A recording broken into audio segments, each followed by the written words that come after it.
Melanjutkan dari part sebelumnya di mana saat ini Shen Yuan mengatakan kepada Bu Li, "Menurutku, ada hal yang harus kita bicarakan dengan jelas. Kemarin kamu pasti salah paham." Li kemudian mengatakan, "Salah paham gimana? Pergi ke tempat seperti itu. Jangan bilang ke aku kalau kau tidak melakukan apapun." Shen Yuan kini menegaskan jika dia memang tidak melakukan apapun. Namun tetap, Bu Li tidak percaya akan hal itu. Dia juga tidak mau dengar lagi penjelasan dari Shen Yuan. Lebih baik Shen Yuan pulang saja. Namun Shen Yuan tetap bersikeras mengatakan, "Orang yang bersama aku kemarin itu teman masa kecilku. Dia ajak aku bicara soal sesuatu. Pas hampir sampai tujuan baru dia bilang pindah ke klub itu. Itu benar-benar kebetulan. Kau dan Li Meng yang justru bertemu denganku. Aku selalu ingin menjelaskan padamu. Seharian aku telepon kamu tapi tidak pernah diangkat." Bu Li kini mengatakan, "Lalu bagaimana membuktikan kalau kau memang sedang menunggu seseorang?" Shen Yuan lantas menunjukkan buktinya. "Lihat ini chatku dengannya. Dia kirimkan lokasi. Awalnya di restoran, tapi lalu diganti ke klub itu." Shen Yuan kembali menambahkan, "Aku bahkan sudah menunggu di bawah Suyun Cafe. Masih sempat suruh dia cepat turun. Kalau kau masih tidak percaya, kita bisa pergi ke Suyun Jian untuk cek CCTV." Dengan mengetahui ini semua, membuat Bu Li berkata dalam hatinya, ucapan Shen Yuan terdengar sangat meyakinkan. Baik alasan maupun buktinya, semuanya cukup jelas. Dan kini, ketertarikan Bu Li pun meningkat lagi di angka 70. Bu Li kemudian mengatakan kepada Shen Yuan, "Maaf, aku benar-benar tidak menyangka ternyata seperti ini jadinya." Dengan adanya hal yang semacam ini, membuat Shen Yuan berkata dalam hatinya, "Tidak kusangka, tingkat kesukaan dengan Bu dosen mulai pulih, bahkan berhenti di angka 70 lebih tinggi 3 poin dari sebelumnya." Shen Yuan kini mengatakan, "Tidak apa-apa, yang penting sudah aku jelaskan dengan jelas. Aku saat ini cukup haus, biarkan aku masuk untuk minum air." Dengan mengetahui ini semua, membuat Bu Li mengatakan jika dia melarang hal itu karena dia takut kejadian seperti sebelumnya terulang kembali. Namun kini, dengan polosnya Shen Yuan mencoba untuk mengatakan jika dia benar-benar haus. Dia habis makan siang langsung ke sini, jadi tenggorokannya kering, belum minum sama sekali. Dia hanya ingin meneguk seteguk air saja. Namun, Bu Li tentu tidak membiarkan itu terjadi. Dia malah menunggu Shen Yuan untuk menunggu di luar saja. Shen Yuan pun kini mau tidak mau harus menerima ini semua. Beberapa detik kemudian minum pun sampai dan itu langsung diberikan oleh si Bu Li kepada Shen Yuan. Dengan adanya hal ini, membuat Shen Yuan berkata dalam hatinya, "Kenapa? Seperti menghadapi penjahat saja. Sedikit pun tidak ada rasa percaya. Apakah di mata Bu dosen, citra diriku sudah seperti ini?" Kemudian datanglah wanita tua di sana dengan mengatakan, "Anak muda jangan terlalu tergesa-gesa. Yang tergesa-gesa malah tidak biasa makan tahu panas." Kini Shen Yuan langsung mengatakan, "Bibi, justru harus buru-buru. Kalau terlalu lambat, hanya bisa makan sisa orang lain." Dengan adanya hal ini membuat Bibi pun kini terdiam. Dia pun berkata dalam hatinya, "Anak muda sekarang ini benar-benar keras kepala, tapi memang penampilan dan badannya bagus. Kualitas yang cukup menawan. Seperti ini jarang ada. Aku harus mengajak temanku untuk ke klub memesan hal yang semacam ini." Kemudian ketika Shen Yuan mencoba untuk pulang, tiba-tiba dia mendapatkan pesan dari Bu Li yang mengajaknya untuk jalan-jalan di akhir pekan nanti. Shen Yuan pun kini berkata dalam hatinya, kedatangan kali ini tidak sia-sia. Bukan hanya salah paham yang terurai, kedekatan juga meningkat. Bahkan Bu dosen bersedia mencoba lebih jauh lagi. Kemudian Shen Yuan ketika masuk dalam mobil mendapatkan panggilan telepon dari Sui. Di sana Sui mengatakan kepada Shen Yuan, "Presiden Shen, instalasi listrik dan air sudah selesai. Bisa dilakukan pengecekan akhir. Kapan kamu punya waktu untuk datang melihat?" Shen Yuan punya waktu sekarang dan dia akan pergi ke sana. Singkatnya, setengah jam kemudian dia pun bertemu dengan Sui yang tampak gugup ketika bertemu dengan si Shen Yuan. Shen Yuan kini langsung mengajak Sui untuk masuk dan melihat-lihat. Di sana juga Sui akan menjelaskan satu persatu kepada Presiden Shen. Dengan mengetahui ini semua, membuat Shen Yuan pun tahu jika begitu menyangkut bidang keahliannya, Sui langsung jadi percaya diri. Inilah yang disebut profesionalitas.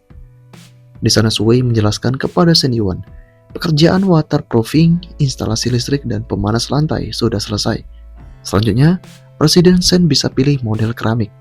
Kemudian, desain taman juga sudah sesuai dengan permintaan Presiden Shen. Shen tahu ini bagus sekali. Shen Yuan kini juga mengatakan kepada si Sui, Kalau ada kamu yang mengawasi, aku jadi sangat tenang. Sekarang sudah agak malam, malam ini biar aku yang traktir kamu makan.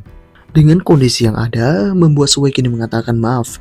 Presiden Sen, malam ini aku harus pulang, ada urusan. Sen Yuan menanyakan urusan apa? Sui mengatakan jika itu adalah pulang masak untuk ibu dan adiknya. Tiba-tiba saja, sesuatu yang mengejutkan terjadi. Di mana saat ini hujan pun turun sehingga mereka berdua seperti berpelukan. Kali ini, Sui menatap tajam ke arah Sen Yuan itu, memberikan sebuah tanda untuk mengkodekan sesuatu. Mereka berpelukan ketika hujan turun. Di sini Sen Yuan mengatakan kepada Sui, hujan deras sekali, ayo cepat kita masuk ke dalam. Sui pun setuju akan hal itu, dan mereka berdua kini mulai melangkah. Ketika ini terjadi, ketika baju Sui basah, dia melarang Sen Yuan untuk melihat ke arahnya. Sen Yuan kini mengatakan, aku sebenarnya tidak ingin lihat, hanya saja itu terlalu mencolok. Dengan kondisi yang ada membuat Sui pun kini tampak malu di sana. Dia kini langsung saja merasakan kedinginan luar biasa pada tubuhnya. Dia pun bersin seketika sehingga membuat Sen Yuan mengambil inisiatif yang sangat bagus. Dia langsung memeluk sosok dari Sui itu untuk memberikan kehangatan kepada si Sui. Sui benar-benar terdiam di sana, tidak dapat bergerak lagi. Sui pun berkata dalam hatinya, aku belum pernah sedekat ini dengan seorang pria sebelumnya. Tubuhku terasa kesemutan. Aku ingin mendorongnya menjauh, tapi dia klien besar Tuan Wan. Kalau sampai menyinggungnya itu akan sangat berbahaya. Dalam kedekatan yang semacam ini, Sen Yuan mengatakan kepada Sui, kenapa kau terus menatapku? Apa karena aku tampan? Hal ini pun sontak membuat Sui terdiam begitu saja. Dia hanya bisa berkata dalam hatinya, Presiden Sen ini sedang narsis atau sedang bercanda? Aku sekarang harus jawab apa? Hal seperti ini tidak pernah diajarkan. Sen Yuan pun saat ini menatap Sui dan dia tahu, gadis ini terlalu polos dan begitu mudah untuk digoda. Sen Yuan pun kini juga memahami akan satu hal. Wajahnya masih begitu merah. Itu artinya dia tidak menolak godaanku. Berarti aku bisa lebih leluasa memainkan permainan ini. Singkatnya setengah jam kemudian hujan pun kini sudah reda. Dan saat ini Sen Yuan akan mengantarkan Sui ini pulang. Kini Sui mengatakan, Tuan Sen, tapi bisakah kau lepaskan tanganmu terlebih dahulu dari diriku ini? Sen Yuan bergegas melakukan itu. Singkatnya, 40 menit kemudian tibalah mereka di kediaman Sui. Sui mengatakan kepada Sen Yuan itu, aku telah sampai, terima kasih sudah mengantarku untuk pulang. Sen Yuan pun kemudian mengatakan jika dia akan turun sebentar untuk singgah. Dan kini, Sui mengizinkan hal itu. Saat ini, Sen Yuan juga mengangkat barang yang dimiliki oleh Sui untuk dibawa pulang. Dia juga berkata dalam hatinya, aku pikir kondisi keluarganya buruk, tapi aku tak pernah mengharapkan seburuk ini. Ini hampir bisa dianggap sebagai bangunan terkutuk. Kemudian Sui mengatakan kepada Sen Yuan, kamu bisa datang ke sini, tapi aku harus membantu keluargaku memasak dulu. Jadi, aku tak punya waktu untuk melayanimu.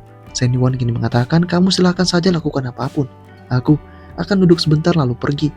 Di saat ini terjadi, para tetangga pun kini tahu jika anak ini bukan orang yang sederhana. Mobil yang digunakan itu kelihatan sangat mahal sekali. G-Wagen, paling murah kisaran 3 jutaan. Ini adalah pemuda yang sangat digemari di kalangan masyarakat mereka. Para tetangga pun juga mengatakan anak itu si Sui itu akhirnya berhasil. Dia tidak perlu menjalani hidup yang sulit lagi. Namun tetap ada bisikan di antara para tetangga, aku tidak yakin orang kaya saja memperhatikan kesesuaian status sosial. Mengapa mereka tertarik dengan keluarga seperti ini? Anak-anak kaya hanya bermain-main saja.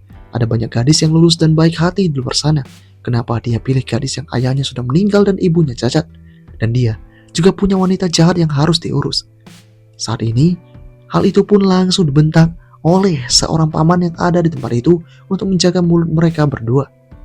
Singkatnya Sui bertemu dengan adiknya dan disambut baik oleh Xiao Ji yang merupakan adiknya itu. Saat ini, Sui akan menyiapkan makan malam untuk keluarganya. Dan kini, Sen Yuan pun diperkenalkan oleh si Sui kepada adiknya itu. Dan mereka pun kini tampak semakin dekat. Ini merupakan adik kandung Sui yang bernama Su Jingji. Saat kemudian tibalah ibu Sui di sana dan kini pun dia bertemu dengan rekan dari Sui itu yaitu si Sen Yuan. Dan perkenalan kembali terjadi di sana.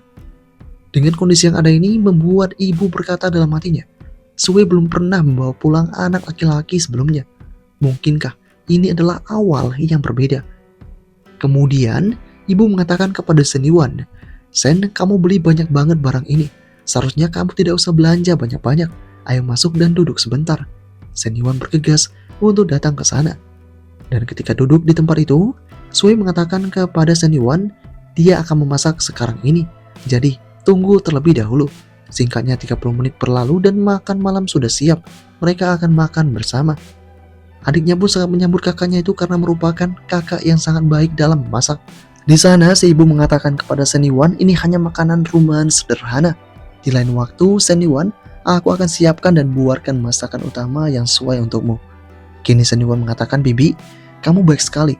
Aku senang sekali bisa mencicipi makanan dari Sue ini. Kini, mereka mulai menyantap itu. Di saat ini terjadi, Senwan berkata dalam hatinya, pantas, kalau Sue punya aura yang sangat unik.